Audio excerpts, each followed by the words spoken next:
ബാക്കിലേക്ക്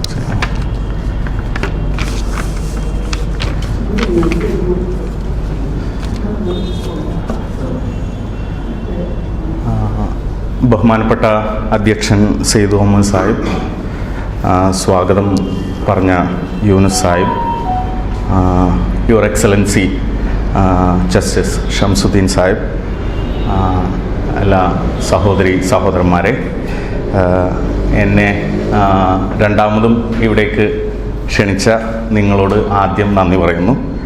രണ്ടാമതും ഇവിടെ വന്ന സ്ഥിതിക്ക് ഒരു തവണ കൂടി വരും എന്ന് തോന്നുന്നു. ഞാൻ ഇന്ന് പറയാൻ ഉദ്ദേശിക്കുന്നത്, കഴിഞ്ഞ തവണ വന്നപ്പോൾ എൻ്റെ ഇപ്പോഴത്തെ ഗവേഷണത്തെക്കുറിച്ചാണ് സംസാരിച്ചത്. Misinformation, fake news, hate speech എന്നുള്ളതിലൊക്കെ നമ്മൾ അനുഭവിക്കുന്ന ബുദ്ധിമുട്ടുകൾ എന്താണ്, ഏതൊക്കെ രീതിയിലാണ് നമുക്ക് അതിനോട് പ്രതികരിക്കാൻ കഴിയുക, ഏതൊക്കെ തരത്തിലുള്ള നടപടികളാണ്, നിയമക്രമങ്ങളാണ് നമുക്ക് സ്വീകരിക്കാൻ കഴിയുക, എന്തൊക്കെ തന്ത്രങ്ങളാണ് നമുക്ക് ഉപയോഗിക്കാൻ കഴിയുക എന്നുള്ളതിനെ കുറിച്ചിട്ടായിരുന്നു ഒരു രത്നച്ചുരുക്കം നൽകുകയാണ് കഴിഞ്ഞ പ്രാവശ്യം ചെയ്തത്. ഇപ്രാവശ്യം ഞാൻ എൻ്റെ മുന്നത്തെ ഗവേഷണത്തെക്കുറിച്ചിട്ടാണ് പറയുന്നത്. അപ്പോൾ ഓരോ തവണ വരുമ്പോഴും പിറകിലേക്കാണ് സഞ്ചരിക്കുന്നത് എന്നുള്ള ഒരു യാഥാർത്ഥ്യം കൂടി നമ്മളിവിടെ മനസ്സിലാക്കുന്നുണ്ട്. എൻ്റെ ഗവേഷണത്തെക്കുറിച്ച് പറയുന്നതിന് മുമ്പ് ഞാൻ എങ്ങനെ ഗവേഷകനായി എന്നുകൂടി പറയേണ്ടതുണ്ട്. ചെറുപ്പത്തിൽ ഒരു നിയമജ്ഞനാവാൻ മോഹിച്ച് പത്രപ്രവർത്തകനാകാൻ വേണ്ടി പഠിച്ച് ഗവേഷകനും അധ്യാപകനും ആവാൻ നിയോഗിക്കപ്പെട്ട ഒരു ജീവിതമാണ് എൻ്റേത്. ചെറുപ്പകാലത്ത് നിയമജ്ഞനാവണം എന്നായിരുന്നു വലിയ ആഗ്രഹം. അപ്പോൾ അതിനുള്ള പ്രധാനപ്പെട്ട ഒരു കാരണം ചെറുപ്പത്തിൽ ഞാൻ കണ്ടുവരുന്നത് എന്ന് പറഞ്ഞു കഴിഞ്ഞിട്ടുണ്ടെങ്കിൽ, നിയമജ്ഞന്മാരുടെ വീടുകളിലാണ് ഏറ്റവും കൂടുതൽ പുസ്തകങ്ങളുള്ളത്. ഏറ്റവും കൂടുതൽ വായിക്കുന്നതും ഒരുപക്ഷെ നിയമജ്ഞരും ആയിരിക്കാം എന്നുള്ള ഒരു ധാരണയായിരുന്നു അന്നുണ്ടായിരുന്നത്. ഓരോ നിയമജ്ഞരുടെ വീട്ടിൽ പോയി കഴിഞ്ഞാലും വലിയ ഷെൽഫുകളിൽ ഒരുപാട് പുസ്തകങ്ങൾ അവരുടെ ശേഖരണത്തിൽ കാണാറുണ്ട്. അപ്പോൾ പുസ്തകങ്ങളോടുള്ള അതിയായിട്ടുള്ള ഒരു ആഗ്രഹവും അഭിനിവേശവുമാണ് നിയമജ്ഞരാവണം എന്നുള്ളൊരു ആഗ്രഹം എൻ്റെ മനസ്സിൽ ജനിപ്പിച്ചത്. പക്ഷേ ജീവിതത്തിലെ സാഹചര്യങ്ങളൊക്കെ മാറി വന്നതിൻ്റെ ഫലമായിട്ട് കിട്ടിയ സാഹചര്യം പത്രപ്രവർത്തകനായിട്ട് പഠിക്കാൻ വേണ്ടിയായിരുന്നു. അതും ബിരുദാനന്തര ബിരുദ കാലഘട്ടത്തിലാണ് പത്രപ്രവർത്തനം പഠിക്കാനുള്ള ഒരു അവസരം കിട്ടിച്ചത്. അങ്ങനെ പത്രപ്രവർത്തകനായി. ശേഷം ആദ്യം കിട്ടിയ ഒരു ഉദ്യോഗം ഒരു കോളേജിൽ അധ്യാപകനായിട്ടായിരുന്നു. അവിടെ നിന്നാണ് അധ്യാപനം തുടങ്ങിയത്. പിന്നെ ജീവിതത്തിൽ ഒരു ഘട്ടത്തിലാണ് ഗവേഷണത്തിലേക്ക് കടക്കുന്നത്, ഗവേഷകനാകുന്നത്. എന്നെ ഗവേഷകനാക്കിയത് PhD നൽകുന്ന പ്രിവിലേജസ് ഒന്നല്ല.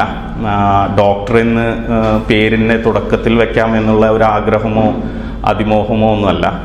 മറിച്ച് ചില വിഷയങ്ങളിൽ ജീവിതത്തിൽ ഒരു ഘട്ടത്തിൽ ഉയർന്നു വന്ന ചില ചോദ്യങ്ങൾ, ആ ചോദ്യങ്ങൾക്ക് ഉത്തരം കണ്ടെത്തേണ്ടതുണ്ട്. അതിനെ കുറച്ചും കൂടി ശാസ്ത്രീയമായിട്ടുള്ള ഉത്തരം കണ്ടെത്തേണ്ടതുണ്ട്. അതിനെ ക്രമാനുസൃതമായിട്ട്, കുറച്ചും കൂടിയും പറഞ്ഞു കഴിഞ്ഞിട്ടുണ്ടെങ്കിൽ സിസ്റ്റമാറ്റിക്കായിട്ട്, ഒരു മെത്തഡോളജിയുടെ ഒരു രീതിശാസ്ത്രത്തിൻ്റെ സഹായത്തോടു കൂടി അതിന് ഉത്തരം കണ്ടെത്തേണ്ടതുണ്ട് എന്നുള്ള ഒരു ആവശ്യം, സ്വന്തമായി ഉണ്ടായ ഒരു ആവശ്യം. ആ ആവശ്യത്തിന് പുറത്താണ് ഞാൻ ഗവേഷകനാകാൻ തീരുമാനിക്കുന്നത്. ഗവേഷണത്തിന് മുമ്പ് ഞാൻ ടെക്നിക്കൽ റൈറ്ററായിട്ട് ഒരു പ്രൈവറ്റ് കമ്പനിയിൽ ജോലി ചെയ്യുകയായിരുന്നു. അപ്പം അന്ന് ഞാൻ ഗവേഷണത്തിന് എൻ്റെ മനസ്സിലുണ്ടായിരുന്ന ഒരു ചോദ്യം എന്ന് പറഞ്ഞു കഴിഞ്ഞിട്ടുണ്ടെങ്കിൽ, എങ്ങനെ മതപ്രഭാഷകരെ ഒന്നുകൂടി അവരെ ഒന്ന് പുതുക്കിപ്പണിയാം എന്നുള്ളതായിരുന്നു ഒരു മനസ്സിലുണ്ടായിരുന്ന ഒരു അതിമോഹം.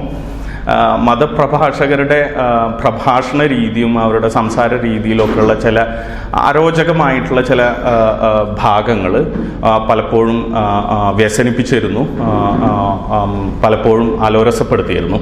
അപ്പോൾ അതിലേക്ക് ഏതൊക്കെ തരത്തിലുള്ള ഒരു നോളജ് പ്രൊഡക്ഷൻ സാധ്യമാണ്, ഏതൊക്കെ രീതിയിൽ അവരുടെ കമ്മ്യൂണിക്കേഷൻ സ്റ്റൈലിനെ പഠിക്കാം, പ്രവർത്തന രീതികളിൽ ഏതൊക്കെ രീതിയിലുള്ള മാറ്റങ്ങൾ നമുക്ക് നിർദ്ദേശിക്കാം എന്നുള്ളൊക്കെ ഒരു ആഗ്രഹത്തിൻ്റെ പുറത്തായിരുന്നു ആ വിഷയവുമായി. ടെലി ഇവാഞ്ചലിസം എന്ന് പറയും ഇംഗ്ലീഷിൽ. ആ ടെലി ഇവാഞ്ചലിസം, ടെലിവിഷനിലൂടെ അല്ലെങ്കിൽ നവമാധ്യമങ്ങളൊക്കെ ഉപയോഗിച്ച് മതപ്രഭാഷകർ നടത്തുന്ന പ്രഭാഷണങ്ങളെക്കുറിച്ചിട്ടും പ്രഭാഷകരുടെ വ്യക്തിത്വങ്ങളെക്കുറിച്ചിട്ടൊക്കെയുള്ള ഒരു പഠനമായിരുന്നു ആദ്യം ഗവേഷണത്തിന് ഞാൻ തിരഞ്ഞെടുത്തത്. അതുമായിരിക്കുന്ന സമയത്ത് എനിക്ക് എൻ്റെ ജീവിതത്തിലുണ്ടായ ഒരു വളരെ വ്യക്തിപരമായിട്ടുള്ള ഒരു അനുഭവത്തിൻ്റെ വെളിച്ചത്തിലാണ് ചില പുതിയ ചോദ്യങ്ങൾ മനസ്സിലേക്ക് ഉയർന്നു വരുന്നത്. അതായത് 2013 എൻ്റെ സഹധർമ്മിണിയായിട്ടുള്ള ഇപ്പോൾ ഡോക്ടർ ഹാദിയ വലിയ വീട്ടിൽ മുഹമ്മദ് അഷ്റഫ് എന്ന പേരിൽ അറിയപ്പെടുന്ന ഹാദിയയുമായി 2013 അവരുടെ PhD പഠനാർത്ഥം ഞങ്ങൾ ഓസ്ട്രേലിയയിലേക്ക് കുടിയേറുകയുണ്ടായി. അപ്പോൾ ഓസ്ട്രേലിയയിലേക്ക് പോകുന്നു. ഓസ്ട്രേലിയയിൽ തന്നെ അറിയപ്പെടുന്ന ഒരു യൂണിവേഴ്സിറ്റി ആയിട്ടുള്ള മക്വാറി യൂണിവേഴ്സിറ്റിയിൽ കക്ഷിക്ക് സ്കോളർഷിപ്പ് കിട്ടുന്നു. പോകാനുള്ള സൗകര്യങ്ങളും പോകാനുള്ള വിസ അങ്ങനത്തെ മറ്റുള്ള കാര്യങ്ങളൊക്കെ വളരെ എളുപ്പത്തിൽ, വിചാരിച്ചതിലും എളുപ്പത്തിൽ നടക്കുന്നു. അപ്പോൾ വീട്ടിലുള്ളവരെല്ലാവരും വളരെ സന്തോഷവാന്മാരായിരുന്നു. ഞങ്ങളും വ്യക്തിപരമായിട്ട് സന്തോഷിച്ചു. ഒരു പുതിയ രാജ്യം, പുതിയ ജീവിതം. അന്ന് ഞങ്ങൾ 2012 വിവാഹത്തിന് ശേഷം ഉള്ള ആദ്യത്തെ യാത്രയായിരുന്നു. അപ്പോൾ അതേ സംബന്ധിച്ച് ഞങ്ങളും വളരെ ഉത്സാഹത്തോടെ വളരെ ഡിറ്റർമിൻഡും ആയിരുന്നു. അങ്ങനെ ഞങ്ങൾ ഓസ്ട്രേലിയയിലേക്ക് പോയി.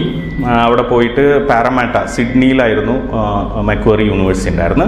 അവിടെ പാരമാറ്റ എന്ന് പറഞ്ഞിട്ടുള്ളൊരു സ്ഥലത്തായിരുന്നു ഞങ്ങൾ താമസിക്കാൻ നിശ്ചയിച്ചത്. കാരണം പാരമാറ്റയിലാണ് ഏറ്റവും കൂടുതൽ ഇന്ത്യക്കാരായിട്ടുള്ള കുടിയേറ്റക്കാർ താമസിക്കുന്നത്. അപ്പോൾ ഇന്ത്യക്കാരുടെ ആ ഒരു ജീവിതവുമായിട്ട് നമ്മളും അവരുടെ ഒരു ഇൻസൈഡർ ആയതുകൊണ്ട് അത്തരത്തിലുള്ളൊരു പ്രദേശത്ത് തന്നെ താമസിക്കാമെന്ന് വിചാരിച്ചു. അവിടെ തന്നെ ഒരു അപ്പാർട്ട്മെൻറ്റിൽ വാടകയ്ക്ക് എടുത്തു, താമസം തുടങ്ങി. എല്ലാവരും വളരെ സന്തോഷത്തോടെയായിരുന്നു, വീട്ടിലുള്ളവരും നമ്മളും ഒക്കെ വ്യക്തിപരമായിട്ട്. പക്ഷേ ഒരാൾ മാത്രം സന്തോഷവാനായിരുന്നില്ല. ഒരാൾ മാത്രം ഞങ്ങളുടെ തീരുമാനത്തിൽ വലിയ സന്തോഷം ഉണ്ടായിരുന്നില്ല. ആ ആൾ നമ്മളുടെ അയൽവാസി കൂടിയാവുമ്പോൾ നമ്മളും കൂടുതൽ ബുദ്ധിമുട്ടിലാവും. ആ അയൽവാസി ഒരു വെള്ളക്കാരനായിട്ടുള്ള ഒരു വ്യക്തിയായിരുന്നു. ആ വ്യക്തി ഞങ്ങളുടെ ഒരു മുസ്ലിം കുടുംബം അയൽവാസിയായി വരുന്നതിൽ വലിയ തൃപ്തനായിരുന്നില്ല. പ്രത്യേകിച്ചും അന്ന് എൻ്റെ സഹധർമ്മിണി ശിരോവസ്ത്രം ധരിക്കുന്ന ഒരു സ്വഭാവമുള്ള കക്ഷിയായിരുന്നു. അപ്പോൾ ശിരോവസ്ത്രധാരിയായിട്ടുള്ള ഒരു സ്ത്രീ തൻ്റെ അയൽവാസിയായിട്ട് വരുന്നത് അദ്ദേഹത്തിന് അത്ര തൃപ്തികരമായിട്ട് തോന്നിയിരുന്നില്ല. മാത്രവുമല്ല, അത് അദ്ദേഹത്തെ പലപ്പോഴും ശുണ്ഠിപ്പെടുത്തുകയും ചെയ്തിരുന്നു, ദേഷ്യപ്പെടുത്തുകയും ചെയ്തിരുന്നു. ഞങ്ങളെ കാണുന്നത് പലപ്പോഴും മൂപ്പരിൽ ഒരു അനാവശ്യമായിട്ടുള്ള ഭീതി, അതിന് കുറച്ചും കൂടി സാങ്കേതിക പദമൊക്കെ ഉപയോഗിച്ച് പറയുകയാണെങ്കിൽ ഒരു ഇസ്ലാമോഫോബിക് ആയിട്ടുള്ള ഒരു ട്രെയ്റ്റ് അദ്ദേഹം പ്രകടിപ്പിക്കാൻ തുടങ്ങി. ഞങ്ങൾ കാണുമ്പോഴൊക്കെ പലപ്പോഴും ദേഷ്യപ്പെടും, പലപ്പോഴും മോശമായി സംസാരിക്കും, ആക്രോശിക്കും, അലമുറയിട്ടും. അങ്ങനെ പിന്നെ ഒരു ഘട്ടത്തിൽ അത് കുറച്ചും കൂടി ഇൻറ്റൻസിഫൈഡ് ആയിട്ടുള്ള അറ്റാക്സ് ആയിട്ട് മാറി തുടങ്ങി. ഞങ്ങളെ വീട്ടിൻ്റെ വാതിലിൽ അറ്റാക്ക് ചെയ്യുക, അങ്ങനെ പലതരത്തിലുള്ള ആക്രമണങ്ങളും തുടങ്ങി. അങ്ങനെയുള്ള ഒരു ഘട്ടത്തിലാണ് 2014 ലിൻഡ് കഫേ ഇൻസിഡൻറ്റ് എന്ന് പറഞ്ഞിട്ട് സിഡ്നിയിൽ വെച്ചിട്ടുള്ള ഒരു സീജ് നടക്കുന്നത്. ഒരു മൂനിസ് അഹമ്മദ് എന്ന് പറഞ്ഞിട്ടുള്ള ഒരു മുസ്ലിം നാമധാരിയായിട്ടുള്ള ഒരു തീവ്രവാദി കുറച്ച് ആൾക്കാരെ അറ്റാക്ക് ചെയ്യുകയും ഒരു ലിൻഡ് എന്ന് പറഞ്ഞിട്ടുള്ള ചോക്ലേറ്റിൻ്റെ ഫാക്ടറിയുടെ പേരിൽ അറിയപ്പെടുന്ന ഒരു കഫേയിലേക്ക് ആൾക്കാരെ കൊണ്ടുപോയി അവിടെ സീജ് ചെയ്ത് അവിടെ വെച്ചിട്ട് വലിയ ഒരു പോലീസും സെക്യൂരിറ്റി ഓഫീഷ്യൽസും ഈ തീവ്രവാദിയും തമ്മിലുള്ള ഒരു അറ്റാക്ക് നടന്നു. അത് സിഡ്നിയിൽ വലിയൊരു വിഷയമായിട്ട് മാറിയിട്ടുണ്ടായിരുന്നു. അതൊരു മുസ്ലിം ടെററിസ്റ്റ്, മുസ്ലിം നാമധാരിയായിട്ടുള്ള ഒരു തീവ്രവാദി നടത്തുന്ന ആക്രമണമായതുകൊണ്ട് സ്വാഭാവികമായിട്ടും പാശ്ചാത്യ രാജ്യത്തിലെ അവിടുത്തെ ആ ഒരു രീതി അനുസരിച്ചിട്ട് അവിടെയുള്ള മുസ്ലിങ്ങൾക്കൊക്കെ അതൊരു ഇൻസെക്യൂർ ആയിട്ടുള്ള ഒരു അവസ്ഥ സൃഷ്ടിക്കുമായിരുന്നു. ഞങ്ങളെ സംബന്ധിച്ചിടത്തോളം അത് കൂടുതൽ ഭീതിപ്പെടുത്തുന്നതായിരുന്നു. കാരണം ഞങ്ങളുടെ അയൽവാസി ഇത്തരക്കാരനായതുകൊണ്ട് ഏത് തരത്തിലുള്ള ആക്രമണവും ഞങ്ങളെ തേടിയെത്താം എന്നുള്ളത് ഞങ്ങൾക്ക് അറിയായിരുന്നു. അപ്പോൾ ഞങ്ങൾ വളരെ പ്ലാൻഡ് ആയിട്ടാണ് വീട്ടിലേക്ക് പോയത്. ഞാൻ ഹാദിയയുടെ അടുത്ത് പറഞ്ഞു, നീ വീട്ടിലേക്ക് ഒറ്റയ്ക്ക് പോകണ്ട, ബസ് സ്റ്റോപ്പിൽ എന്നെ വെയിറ്റ് ചെയ്താൽ മതി, എന്നിട്ട് നമുക്ക് രണ്ടുപേർക്കും കൂടിയിട്ട് വീട്ടിലേക്ക് പോകാം. പിറ്റേ ദിവസം അദ്ദേഹം വന്നിട്ട് വളരെ മോശമായ രീതിയിൽ ആക്രോശിക്കാൻ തുടങ്ങി. പിന്നെ ഉപയോഗിക്കാൻ പറ്റുന്ന എല്ലാ പദങ്ങളും എൻ്റെ വിശ്വാസത്തിനെതിരെയും ഞാൻ വിശ്വസിക്കുന്ന ദൈവത്തിനെതിരെയും ഞാൻ വിശ്വസിക്കുന്ന ദൈവഗ്രന്ഥത്തിനെതിരെയും പരിശുദ്ധ ഗ്രന്ഥങ്ങൾക്കെതിരെയും എൻ്റെ എല്ലാ വിശ്വാസങ്ങൾക്കെതിരെയും അദ്ദേഹം പരമാവധി അധിക്ഷേപിക്കുകയും പരമാവധി മോശമായ രീതിയിൽ ഞങ്ങളോട് സംസാരിക്കുകയും ചെയ്തു. അങ്ങനെ ഒരു ഘട്ടത്തിൽ ആയുധമൊക്കെ എടുത്തു വന്ന് ആക്രമിക്കും എന്നുള്ളൊരവസ്ഥ എത്തിയപ്പോൾ ഞാൻ പോലീസിൻ്റെ സഹായം തേടാൻ വേണ്ടിയിട്ട് പോലീസ് സ്റ്റേഷനിലേക്ക് പോയി. പോലീസ് സ്റ്റേഷനിലേക്ക് പോയിട്ട് ഒരു ലേഡി പോലീസ് ഓഫീസറുമായിട്ടാണ് ആദ്യം സംസാരിക്കാൻ അവസരം കിട്ടിയത്.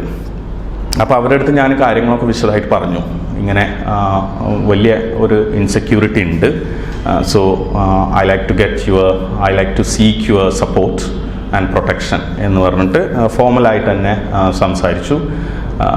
അപ്പോൾ അവരെൻ്റെ അടുത്ത് പറഞ്ഞു, നിങ്ങളോട് ഏത് രീതിയിലാണ് ഇയാൾ സംസാരിക്കാറെന്ന് ചോദിച്ചു. അപ്പോൾ പറഞ്ഞ് വളരെ മോശമായ രീതിയിലാണ്. ഏതൊക്കെ പദങ്ങളാണ് അയാൾ ഉപയോഗിക്കാറ് എന്ന് ചോദിച്ചു. അപ്പോൾ ഞാൻ പറഞ്ഞു, അത്തരത്തിലുള്ള പദങ്ങൾ അത് വളരെ മോശമായിട്ടുള്ള പദങ്ങളാണ്. അത്തരത്തിലുള്ള പദങ്ങൾ ഉച്ചരിക്കാൻ എന്നെക്കൊണ്ട് സാധിക്കില്ല. It will put my faith on at stake എന്ന് പറഞ്ഞു ഞാൻ. എൻ്റെ വിശ്വാസത്തെ അത് ഒരു തുലാസിലിടുന്ന ഒരവസ്ഥയിലേക്ക് അത് നയിക്കും. എൻ്റെ വിശ്വാസപ്രകാരവും ഞാൻ വിശ്വസിക്കുന്ന മൂല്യങ്ങൾ പ്രകാരവും ഞാൻ വിശ്വസിക്കുന്ന ധർമ്മങ്ങൾ പ്രകാരവും അത്തരത്തിലുള്ള വാക്കുകൾ ഉച്ചരിക്കുക എന്നുള്ളത് മനപ്രയാസം ഉണ്ടാക്കുന്ന കാര്യമാണെന്ന് പറഞ്ഞു. അത് പറഞ്ഞപ്പോൾ അതിലവർ സംതൃപ്തരായിരുന്നില്ല. അവരെന്നോട് അത് നിർബന്ധിച്ച് പറയിപ്പിച്ചു. അപ്പോൾ നമ്മൾ വിശ്വസിക്കുന്ന, നമ്മൾ വളരെ പരിശുദ്ധമാണെന്ന് കരുതുന്ന പല സങ്കല്പങ്ങളും, ദൈവിക സങ്കല്പം, പ്രവാചകത്വ സങ്കല്പം, വിശുദ്ധ ഗ്രന്ഥത്തിൻ്റെ സങ്കല്പം, അതേക്കുറിച്ചൊക്കെയുള്ള വളരെ മോശമായ രീതിയിലുള്ള വിശേഷണങ്ങൾ ഒരു വ്യക്തി ഉപയോഗിച്ചത് നമ്മുടെ നാക്കുകൊണ്ട് തന്നെ പറയേണ്ടി വരുന്ന വളരെ നിർഭാഗ്യകരമായിട്ടുള്ളൊരവസ്ഥയിലൂടെ അന്ന് പോലീസ് സ്റ്റേഷനിൽ ഞാൻ പോകേണ്ടി വന്നു. അത് കഴിഞ്ഞ് ഞാൻ തിരിച്ചു പോകുമ്പോൾ എനിക്ക് എൻ്റെ മനസ്സിലുണ്ടായത്, എൻ്റെ അയൽവാസി എന്നെ ആക്രമിച്ചതിനേക്കാളും രൂക്ഷമായ രീതിയിൽ, തീവ്രമായ രീതിയിലുള്ളൊരു അധിക്ഷേപമാണ് എനിക്ക് പോലീസ് ഓഫീസർ കയ്യിൽ നിന്ന് കിട്ടിയത് എന്നുള്ള ഒരു ചിന്തയായിരുന്നു അന്ന് മനസ്സിലുണ്ടായിരുന്നത്. അപ്പോൾ ഞാൻ ആലോചിച്ചത്, എന്തായിരിക്കാം ആ പോലീസ് ഓഫീസർക്ക് അത്തരത്തിൽ എൻ്റെ വിശ്വാസം പ്രകാരം അത്തരത്തിലുള്ള പദപ്രയോഗങ്ങൾ അനുവദനീയമല്ല എന്ന് ഞാൻ തുടരെ പറഞ്ഞിട്ടും അത് ഗൗനിക്കാതെ അത് പറയിപ്പിക്കാൻ എന്നെ നിർബന്ധിച്ചതിൻ്റെ പിന്നിലുള്ള പ്രചോദനം എന്തായിരിക്കും? എന്തുകൊണ്ടാണ് അവർക്ക് എൻ്റെ വിശ്വാസത്തെ മനസ്സിലാക്കാൻ പറ്റാതിരുന്നത്? എൻ്റെ വിശ്വാസം അത്ര പരിമിതമാണോ?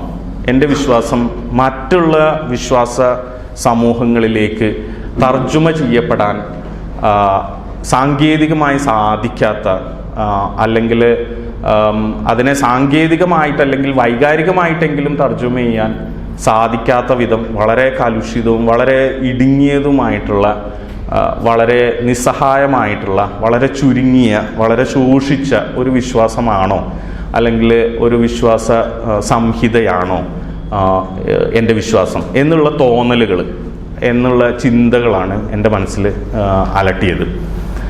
അങ്ങനെ ഒരു അവസരത്തിൽ എൻ്റെ PhD സൂപ്പർവൈസറുമായിട്ട് സംസാരിക്കാൻ വന്നപ്പോൾ ഒരു അവസരം കിട്ടിയപ്പോൾ ഞാൻ അവരോട് പറഞ്ഞു, ഞാൻ എൻ്റെ റിസർച്ചിൻ്റെ ടോപ്പിക്ക് മാറ്റാൻ പോവാണ്. അപ്പോൾ അവർ പറഞ്ഞു, it's all up to you, like you will have to take the risk. നിങ്ങൾ അതിൻ്റെ റിസ്ക് എന്താണെന്ന് വെച്ചിട്ടുണ്ടെങ്കിൽ അത് എടുക്കേണ്ടി വരും. രണ്ടാമത് പ്രപ്പോസലൊക്കെ എഴുതിണ്ടാക്കുക എന്ന് പറഞ്ഞു കഴിഞ്ഞിട്ടുണ്ടെങ്കിൽ ടൈം കൺസ്യൂമിംഗ് ആണ്. Then I was ready to take that risk because I wanted to find some answers to my own questions, the questions that were bothering me. എന്നെ തന്നെ ബുദ്ധിമുട്ടിക്കുന്ന, എന്നെ തന്നെ അലട്ടിയിരുന്ന, എൻ്റെ ഉറക്കം കെടുത്തിയിരുന്ന ചോദ്യങ്ങൾക്ക് ഉത്തരം കണ്ടെത്തുക എന്നുള്ളതാണ് എനിക്ക് എന്നോട് ചെയ്യാൻ പറ്റുന്ന ഏറ്റവും ഉപകാരപ്രദമായിട്ടുള്ളൊരു കാര്യം എന്നുള്ളൊരു തിരിച്ചറിവിൽ ആണ് ഞാൻ എന്ത് ചെയ്ത് എൻ്റെ PhD തീസിസിൻ്റെ ടോപ്പിക്ക് മാറ്റാൻ തീരുമാനിച്ചത്.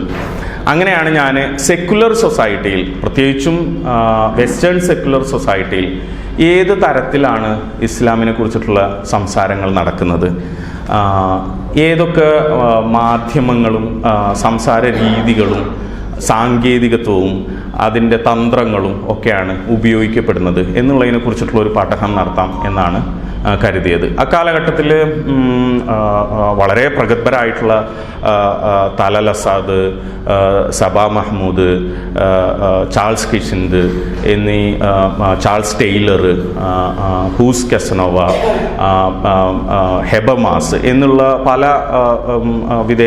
പല വിദേശ രാജ്യങ്ങളിലും അധ്യാപകരും ഗവേഷകരുമായിട്ട് ഫിലോസഫേഴ്സൊക്കെ ആയിട്ടിരിക്കുന്ന പ്രശസ്തരായിട്ടുള്ള എഴുത്തുകാർ ഈ വിഷയത്തെക്കുറിച്ചിട്ട് ഗൗരവപൂർണമായിട്ടുള്ള എഴുത്തുകളും ഇടപെടലുകളും നടത്തിയിട്ടുണ്ടായിരുന്നു. തലൽ അസാദിൻ്റെയും സബാ മഹ്മൂദിൻ്റെയും ഒക്കെ ഗ്രന്ഥങ്ങളും എഴുത്തുകളും പ്രഭാഷണങ്ങളും ഒക്കെ ഏറെ സ്വാധീനിക്കുകയും സഹായിക്കുകയും ചെയ്തു. അങ്ങനെയാണ് ഞാൻ ഈ വിഷയത്തിലേക്ക് എത്തുന്നത്. അപ്പോൾ എനിക്ക് കുറച്ചും കൂടിയും വ്യക്തമായിട്ട് പറഞ്ഞു കഴിഞ്ഞിട്ടുണ്ടെങ്കിൽ പോസ്റ്റ് സെക്കുലർ സൊസൈറ്റിയിൽ എങ്ങനെയാണ് ഇസ്ലാമിനെ കുറിച്ചിട്ടുള്ള സ്റ്റോറീസ് ടെല്ലിങ്, എങ്ങനെയാണ് ഇസ്ലാമിനെ കുറിച്ചിട്ടുള്ള നാരേറ്റീവ്സ് നിർമ്മിക്കപ്പെടുന്നത് എന്നുള്ളതായിരുന്നു എൻ്റെ ഗവേഷണം. അപ്പോൾ അതിന് ഞാൻ കേസ് സ്റ്റഡി ആയിട്ട് ഉപയോഗിച്ചത് ടെഡ് ടോക്സ് എന്ന് പറഞ്ഞിട്ടുള്ള ഒരു പ്ലാറ്റ്ഫോം ആയിരുന്നു. ടെഡ് എന്ന് നിങ്ങൾ പലരും കേട്ടിട്ടുണ്ടാവാം. ടെഡ് ടോക്സ് എന്ന് പറഞ്ഞു കഴിഞ്ഞിട്ടുണ്ടെങ്കിൽ ഒരു ക്രിയേറ്റീവ് ഇന്നൊവേറ്റീവ് ഐഡിയാസ് ഒക്കെ ഷെയർ ചെയ്യുന്ന ഒരു പ്ലാറ്റ്ഫോമായിട്ട് വളർന്നു വന്ന ഒരു സംഭവമാണ്. അത് US അടിസ്ഥാനപ്പെടുത്തിയിട്ട് പ്രവർത്തിക്കുന്ന നവമാധ്യമങ്ങളിലൂടെ ഈ ഡിജിറ്റൽ മീഡിയ പ്ലാറ്റ്ഫോംസ് ആയിട്ടുള്ള യൂട്യൂബ് പോലത്തെ ഇൻ്റർനെറ്റ് ബേസ് ചെയ്തിട്ടുള്ള വീഡിയോ പ്ലാറ്റ്ഫോംസിലൂടെ ഒക്കെ സ്ട്രീം ലൈൻ ചെയ്തിട്ടും വീഡിയോ റെക്കോർഡഡ് ആയിട്ട് ഇവൻറ്റ്സ് ആയിട്ട് ഒക്കെ പ്രൊഡ്യൂസ് ചെയ്യുന്ന ഒരു സംഭവമാണ് ടെഡ് ടോക്സ്. അപ്പോൾ ഈ ടെഡ് ടോക്സിൽ ഒരു സീരീസ് ഓഫ് ടെഡ് ടോക്സ് ഇസ്ലാമിനെ കുറിച്ചിട്ടുണ്ടായിരുന്നു. അപ്പോൾ ടെഡ് എന്ന് പറഞ്ഞു കഴിഞ്ഞിട്ടുണ്ടെങ്കിൽ പ്രധാനമായിട്ടും ടെക്നോളജിയെ കുറിച്ചിട്ടും ഇന്നൊവേഷനെ കുറിച്ചിട്ടും സയൻസിനെ കുറിച്ചിട്ടും ഡിസൈനിനെ കുറിച്ചിട്ടും ഇപ്പോൾ ഈ ആർട്ടിഫിഷ്യൽ ഇൻ്റലിജൻസ് അങ്ങനത്തെ കമ്പ്യൂട്ടർ ടെക്നോളജി ഇതേക്കുറിച്ചിട്ടൊക്കെ ഉള്ള ഗൗരവമുള്ള സംസാരങ്ങളൊക്കെ നടക്കുന്ന ഒരു പ്ലാറ്റ്ഫോമാണ് പ്രധാനം. അപ്പോൾ അത്തരത്തിലുള്ള ഒരു പ്ലാറ്റ്ഫോമിൽ ഇസ്ലാമിനെ കുറിച്ചിട്ടുള്ള ഒരു സീരീസ് എന്തുകൊണ്ടാണ് ഉണ്ടായത് എന്നുള്ളത് എന്നിൽ ഒരു കൗതുകം ജനിപ്പിച്ചിരുന്നു. അപ്പോൾ ഒരു സെക്കുലർ പ്ലാറ്റ്ഫോമായിട്ടുള്ള, അതും പാശ്ചാത്യ രാജ്യത്തെ ഒരു പാശ്ചാത്യ സമൂഹത്തിൽ വെസ്റ്റേൺ സൊസൈറ്റിയിലെ ഒരു സെക്കുലർ പ്ലാറ്റ്ഫോമായിട്ടുള്ള ടെഡിൽ ഒരു സീരീസ് ഓഫ് ടോക്സ് ഇസ്ലാമിനെ കുറിച്ചിട്ടുണ്ടായിരുന്നു. അപ്പോൾ അതിൽ എന്നെ ഏറ്റവും കൂടുതൽ ആകർഷിച്ച ഒരു ടെഡ് ടോക്ക് എന്ന് പറഞ്ഞു കഴിഞ്ഞാൽ ലെസ്ലി ഹാസിൽട്ടൺ എന്ന് പറഞ്ഞിട്ടുള്ള പ്രശസ്തിയായിട്ടുള്ള പ്രവാചകൻ മുഹമ്മദിനെ കുറിച്ച് ഉള്ള ജീവചരിത്രമൊക്കെ എഴുതിയിട്ടുള്ള പ്രവാചകൻ മുഹമ്മദിൻ്റെ ഭാര്യയായിട്ടുള്ള ഖദീജയെക്കുറിച്ചും ഒക്കെ ജീവചരിത്രം ഇസ്ലാമിനെ കുറിച്ചിട്ടുള്ള പല റൈറ്റിങ്സ് ഒക്കെ ചെയ്തിട്ടുള്ള ഒരു ജേർണലിസ്റ്റ്, ഒരു ആഗ്നോസ്റ്റിക് ജ്യൂ ആയിട്ടുള്ള യഹൂദ കുടുംബത്തിൽ ജനിച്ച ഒരു ആഗ്നോസ്റ്റിക് ആയിട്ടുള്ള ഒരു എഴുത്തുകാരിയാണ് ലെസ്ലി ഹാസിൽട്ടൺ.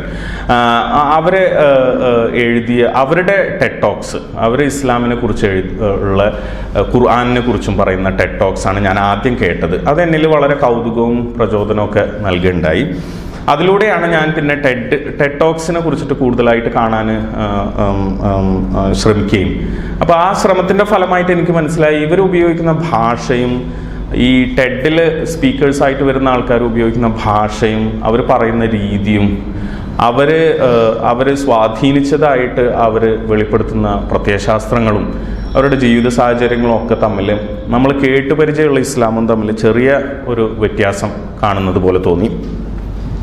അപ്പോൾ അത് കേസ് സ്റ്റഡി ആയിട്ട് ഉപയോഗിച്ചിട്ടാണ് ഞാൻ എൻ്റെ ഗവേഷണം ചെയ്യുന്നത്. അപ്പോൾ ഞാൻ പ്രധാനമായിട്ട് നോക്കിയത് മതേതര ആനന്ദ സൊസൈറ്റി, അതായത് പോസ്റ്റ് സെക്കുലർ സൊസൈറ്റി എന്ന് പറയാം. ഇപ്പോൾ ഹെബർമാസ് ഒക്കെ പോലുള്ള ഫിലോസഫേഴ്സ് പറയുന്ന ഒരു കാര്യമാണ്, സെക്കുലറിന് മതവുമായിട്ട് സംവദിക്കാതെ നിലകൊള്ളാൻ സാധിക്കില്ല എന്നുള്ളതാണ് ഹെബർമാസ് പറയുന്നത്. സെക്കുലറിന്, മതേതരത്വത്തിന് അല്ലെങ്കിൽ മതരാഹിത്യത്തിന്, പാശ്ചാത്യ സമൂഹത്തിൻ്റെ ഒരു കോണ്ടെക്സ്റ്റിൽ പറയുകയാണെങ്കിൽ മതരാഹിത്യത്തിന് മതവുമായി സംവദിക്കാതെ നിലകൊള്ളുക സാധ്യമല്ല. അതുകൊണ്ട് മതവുമായി സംവദിക്കാൻ മതരാഹിത്യം തയ്യാറാവേണ്ടതുണ്ട്. അതിലൂടെ രണ്ടുപേരും ഒരു കോംപ്ലിമെൻ്ററി ലേണിംഗ് പ്രൊസീജിയറിലേക്ക് കടക്കേണ്ടതുണ്ട്. മതരാഹിത്യത്തിൻ്റെ ചില അവസ്ഥകളെക്കുറിച്ചിട്ടും സ്വഭാവങ്ങളെക്കുറിച്ചിട്ടും സവിശേഷതകളെക്കുറിച്ചിട്ടും മതവിശ്വാസികളും മതത്തെക്കുറിച്ചിട്ടുള്ള പ്രാധാന്യത്തെക്കുറിച്ച് മതരാഹിത്യത്തിൻ്റെ വക്താക്കളും മനസ്സിലാക്കേണ്ടതുണ്ട്. അത്തരത്തിലുള്ളൊരു സൗഹാർദ്ദപരമായിട്ടുള്ള സോദരത്വേനയുള്ള സംവാദങ്ങളിലൂടെ മാത്രമേ സമൂഹം എന്ന് പറയുന്ന ആ ഒരു വലിയ കാഴ്ചപ്പാടിന് ആരോഗ്യപരമായിട്ട് മുന്നേറാൻ കഴിയുള്ളൂ എന്നുള്ളതാണ് ഹെബർമാസ് ഒക്കെ മുന്നോട്ട് വെക്കുന്ന ചില തിയറികൾ അല്ലെങ്കിൽ ആവശ്യങ്ങൾ. അപ്പോൾ ഇതേക്കുറിച്ചിട്ട് ഹെബർമാസിൻ്റെ ഈ തിയറിയെ കുറിച്ചിട്ട് ഞാൻ പഠിച്ചപ്പോൾ അതിൻ്റെ ഒരു ചില റിഫ്ലക്ഷൻസ്, അതിൻ്റെ ചില പ്രകടനങ്ങൾ ഈ ടെഡ് ടോക്കിൽ ഉള്ളതുപോലെ എനിക്ക് തോന്നി. അപ്പോൾ പോസ്റ്റ് സെക്കുലറിസം എന്ന് പറയുന്നത് ഒരു തിയറിറ്റിക്കൽ ഫ്രെയിംവർക്ക് ആയിട്ട് ഉപയോഗിച്ചുകൊണ്ട് ഞാൻ ഇസ്ലാമിനെ കുറിച്ചിട്ടുള്ള കഥ പറച്ചിലുകൾ എങ്ങനെയാണ് സംഭവിക്കുന്നത് എന്നാണ് ഗവേഷണം ചെയ്തത്. അപ്പോൾ ടെഡ് ടോക്കിൽ അധികവും നടക്കുന്നത് സ്റ്റോറി ടെല്ലിങ്ങുകളാണ്. അപ്പോൾ സ്റ്റോറി ടെല്ലിംഗ് എന്ന് പറഞ്ഞു കഴിഞ്ഞാൽ കഥ പറച്ചിലുകളാണ്. അപ്പോൾ അതിലൊരു എസെൻഷ്യലിസ്റ്റിക് പെർസ്പെക്റ്റീവ് അല്ല. അപ്പോൾ ജാക്കിർ നായക്കിനെ പോലെ ഈ ഇരിക്കുന്ന എല്ലാവരും മുസ്ലിങ്ങളാക്കിയതിൻ്റെ ശേഷം ഞാൻ ചായ കുടിക്കുള്ളൂ എന്നുള്ള ഒരു ദൃഢനിശ്ചയമൊന്നുമില്ല. അവരെ സംബന്ധിച്ചിടത്തോളം അവർ എങ്ങനെയാണ് ഇസ്ലാമിനെ മനസ്സിലാക്കിയത്, അവർ ഇസ്ലാമിലൂടെ നടന്നു നീങ്ങിയത് എങ്ങനെ എന്നുള്ളതിനെ കുറിച്ചിട്ടുള്ള ഒരു വളരെ രത്ന ചുരുക്കം ഒരു 20 മിനിറ്റ് സംസാരിക്കുക, കൂടിപ്പോയാൽ 20 മിനിറ്റോളം സംസാരിക്കുക എന്നുള്ളതാണ് ഓരോ ടെഡ് ടോക്കിലൂടെയും ഓരോ ടെഡ് സ്പീക്കേഴ്സും ലക്ഷ്യമിടുന്നത്. അപ്പോൾ അതിൽ മുസ്ലിങ്ങളും ഉണ്ട്, അമുസ്ലിങ്ങളും ഉണ്ട്. അപ്പോൾ ഈ ലെസ്ലി ഹാസൽ